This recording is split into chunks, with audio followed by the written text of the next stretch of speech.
Perkenalkan, kami dari kelompok 6. Pada video kali ini, kami akan mereview dan menjelaskan kembali materi yang telah disampaikan oleh Bapak Catas. Semoga penjelasan ini dapat membantu kita memahami materi tersebut dengan lebih baik. Saya Jihan Pratiwi. Saya Kamelia Fitri. Saya Erma Julia Pratiwi. Saya Yolanda Destatriani. Marsani Ramdaniati. Baik, di sini saya akan menjelaskan materi pertemuan pertama yang berjudul Pengertian Administrasi Negara. Administrasi negara adalah suatu proses kerjasama yang dilakukan oleh lembaga atau aparatur pemerintah dalam menyelenggarakan urusan-urusan publik guna mencapai tujuan negara yang telah ditetapkan.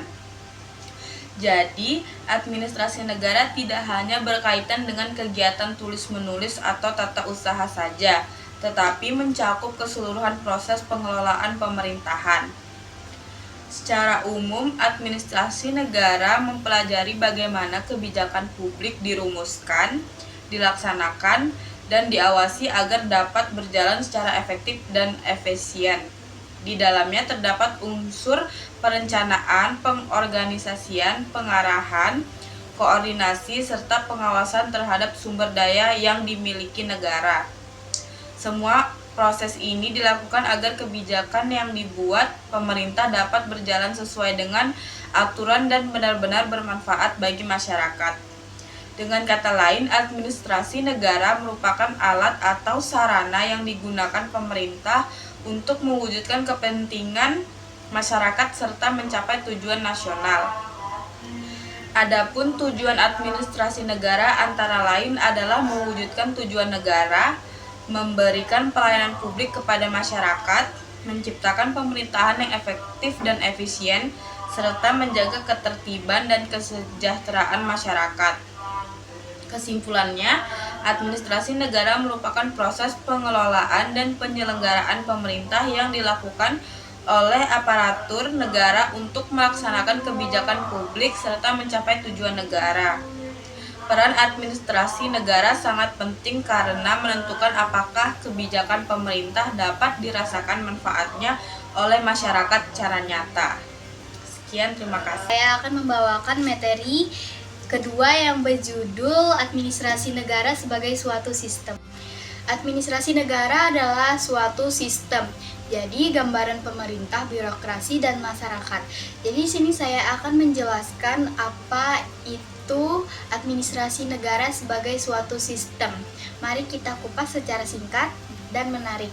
Administrasi negara adalah cara pemerintah mengelola urusan publik untuk mencapai tujuan bersama, tapi kalau kita lihat sebagai sistem itu, ini bukan sekedar rutinitas, melainkan jaringan yang saling terhubung. 1. Definisi dan komponen utama analisis diagram sistem. Administrasi negara didefinisikan sebagai proses pengelolaan sumber daya oleh aparatur negara untuk layanan publik, seperti kesehatan, pendidikan. Menurut teori, sistem ini seperti mesin yang mengubah input menjadi output.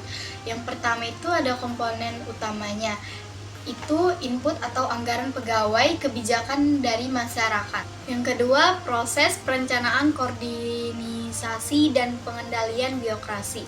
Yang ketiga adalah output, layanan nyata seperti jalan tol atau program vaksinasi.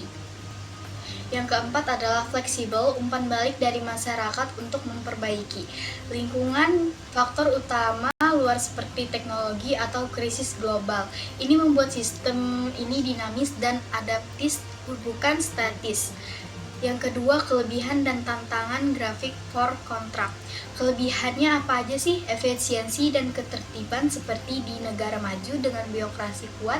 Tantangannya birokrasi lambat, korupsi, atau sulit beradaptasi dengan perubahan cepat seperti pandemi. Di era digital, sistem ini perlu inovasi seperti government untuk lebih responsif.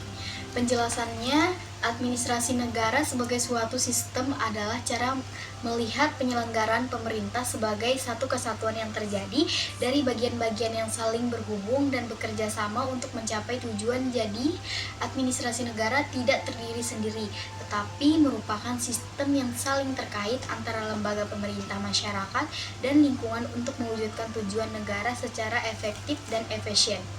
Kesimpulan, jadi administrasi negara sebagai sistem membantu kita pahami bagaimana pemerintahan bekerja holistik. Ini mendorong reformasi untuk pemerintahan yang lebih baik. Di sini saya akan membawakan materi yang ketiga tentang sistem penyelenggaraan negara dan sistem pemerintahan negara.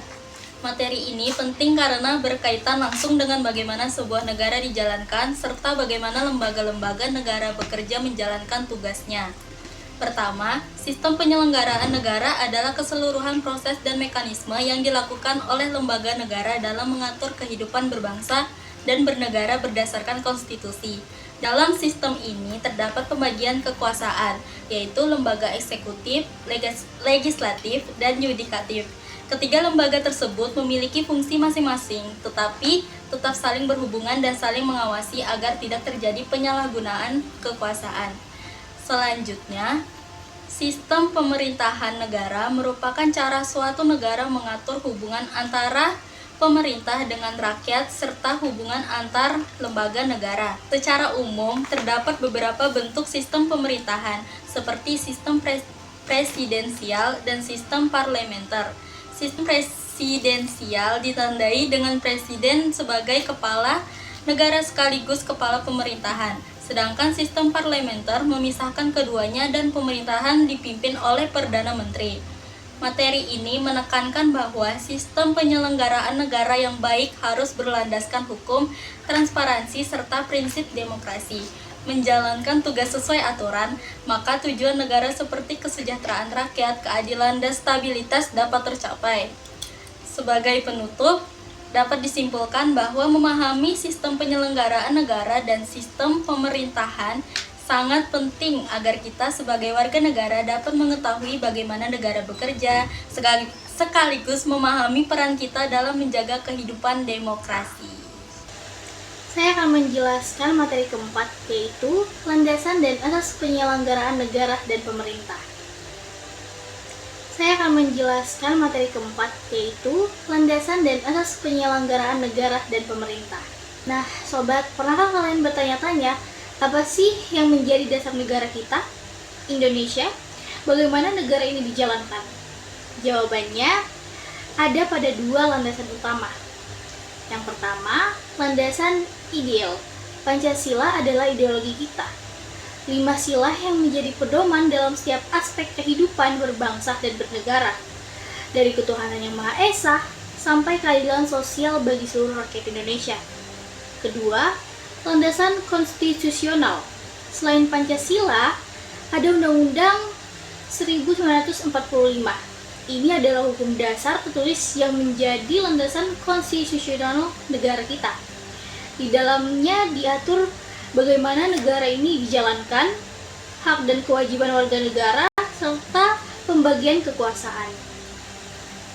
Nah, bagaimana cara negara ini dijalankan? Ada asas-asas penting yang menjadi paduan. Misalnya, asas kedaulatan rakyat, yang berarti kekuasaan tertinggi ada di tangan rakyat. Lalu, ada asas negara hukum, yang memastikan semua tindakan pemerintah harus berdasarkan hukum yang berlaku. Ada juga asas demokrasi, asas pemisah kekuasaan, dan asas desentralisasi. Selain itu, ada asas kepastian hukum, keterbukaan, efisiensi, akuntabilitas, profesionalitas, dan proporsionalitas. Semua asas ini penting agar negara bisa dijalankan dengan baik, adil, transparan, dan bertanggung jawab. Dengan memahami landasan dan asas penyelenggaraan negara, kita bisa menjadi warga negara yang lebih baik dan kontribusi positif bagi kemajuan Indonesia. Mari kita wujudkan Indonesia yang berdaulat, adil, dan makmur. Jadi, penyelenggaraan negara dan pemerintahan Indonesia berlandaskan Pancasila sebagai ideologi dan Undang-Undang 1945 sebagai hukum dasar. Nah, asas-asas penyelenggaraan negara menjadi pedoman agar pemerintah dijalankan secara demokratis, adil, transparan, efisien, dan bertanggung jawab demi mencapai tujuan negara. Intinya, landasan dan asas ini memastikan Indonesia dijalankan berdasarkan ideologi yang kuat, hukum yang jelas, dan prinsip pemerintahan yang baik. Saya akan melanjutkan materi teman saya, yaitu pembahasan sebelumnya tentang landasan dan asas penyelenggaraan negara sebagai fondasi Indonesia maju. Kita akan melihat bagaimana prinsip-prinsip tersebut diterapkan dalam kehidupan bernegara dan pemerintahan sehari-hari. Landasan dan asas penyelenggaraan negara berfungsi sebagai arah dan pedoman bagi pemerintahan dalam menjalankan kekuasaan. Nilai-nilai yang terkandung dalam Pancasila serta aturan yang tertuang dalam Undang-Undang Dasar 1945 menjadi acuan utama dalam setiap kebijakan dan keputusan yang diambil oleh negara. Dalam praktiknya, asas kedaulatan rakyat tercermin melalui keterlibatan masyarakat dalam proses demokrasi. Rakyat tidak hanya berperan saat pemilihan umum, tetapi juga memiliki hak untuk menyampaikan pendapat, kritik, dan saran terhadap kebijakan pemerintah. Dengan adanya partisipasi masyarakat, penyelenggaraan negara dapat berjalan lebih aspiratif dan sesuai dengan kebutuhan rakyat. Selain itu, asas negara hukum menegaskan bahwa setiap tindakan pemerintah harus berlandaskan hukum yang berlaku. Tidak ada pihak yang berada di atas hukum, baik pejabat negara maupun masyarakat biasa. Asas ini penting untuk menciptakan keadilan, ketertiban, serta kepastian hukum dalam kehidupan bernegara. Selanjutnya, asas desentralisasi memberikan kewenangan kepada pemerintah daerah untuk mengatur dan mengurus urusan daerahnya sendiri. Dengan adanya desentralisasi, pembangunan dan pelayanan publik diharapkan dapat berjalan efektif. Terakhir, asas keterbukaan dan akuntabilitas menuntut pemerintah untuk bersikap transparan dan bertanggung jawab kepada masyarakat.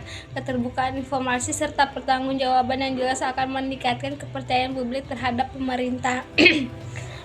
Dengan menerapkan landasan dan asas penyelenggaraan negara konsisten, pemerintah dapat berjalan dengan baik dan mampu mewujudkan Indonesia yang maju dan adil dan sejahtera.